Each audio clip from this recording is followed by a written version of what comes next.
نصف مليار سنتيم هو الراتب الصافي الذي سيتقاضاه شهريا المدافع الجديد لاتحاد العاصمة إلياس شتي، والذي وقع عقده مع سوستارا لموسمين.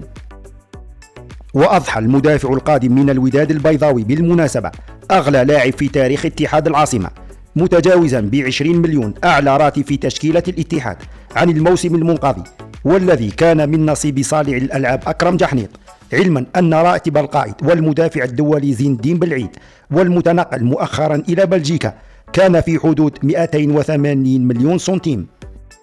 وكان شتي الذي خرج من موسم معقد قد تفاوض أولا مع فريق شبيبة القبائل ومنح موافقته لحكيم الدان، لكنه عاد وطلب مراجعة العرض المالي متحججا بحاجته لسداد غرامة مالية مستحقة عليه لنادي الترجي التونسي، وهو ما رفضه مدان ليتحول اللاعب إلى اتحاد العاصمة.